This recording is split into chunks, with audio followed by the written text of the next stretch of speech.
نحمدہ و نصلی علی رسولہ الکریم اما بعد اعوذ باللہ من الشیطان الرجیم بسم اللہ الرحمن الرحیم السلام علیکم ورحمۃ اللہ وبرکاتہ۔ امید کرتا ہوں آپ صحت اور ایمان کی اعلیٰ حالت میں ہوں گے۔ اللہ تبارک و تعالیٰ آپ کو اور آپ کے اہل خانہ کو ہمیشہ ہنستا مسکراتا رکھے۔ آج ہم بات کریں گے کہ خواب میں اذان دینا یا سننا کیسا ہے۔ علامہ ابن سیرین رحمۃ اللہ علیہ نے فرمایا ہے کہ اگر کوئی شخص خواب میں دیکھے کہ وہ اذان سنتا ہے، دلیل ہے صاحب خواب پرہیزگاری اختیار کرے گا، نمازی ہوگا، خوشی حاصل ہوگی۔ اگر کوئی شخص خواب میں دیکھے کہ وہ مسجد میں اذان دیتا ہے تو دلیل ہے خواب دیکھنے والے شخص کو بے حساب مال ملے گا، انجام نیک ہوگا، حج اور زیارت نصیب ہوگی۔ اگر کوئی شخص خواب میں دیکھے کہ وہ بچے کے کان میں اذان دیتا ہے تو دلیل ہے خواب دیکھنے والے شخص کی اولاد نیک صالح ہوگی۔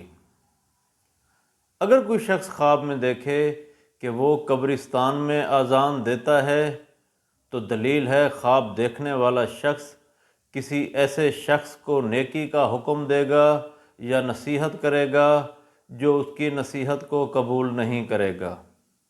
ایسے شخص کو چاہیے کہ وہ صدقہ دے۔ اگر کوئی شخص خواب میں دیکھے کہ وہ خواب میں چلتے ہوئے اذان دیتا ہے تو دلیل ہے خواب دیکھنے والا شخص حج کرے گا، مصیبت سے پاک ہوگا، جرأت اور بے باک ہوگا۔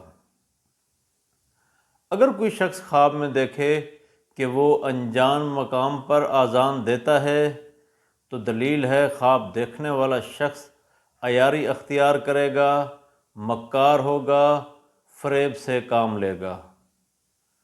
اگر کوئی شخص خواب میں دیکھے کہ وہ پہاڑ پر اذان دیتا ہے تو دلیل ہے خواب دیکھنے والا شخص کسی مصیبت میں گرفتار ہو کر رہائی پائے گا، مرتبہ بلند ہوگا۔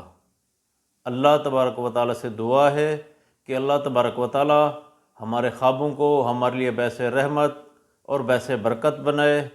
السلام علیکم ورحمۃ اللہ وبرکاتہ۔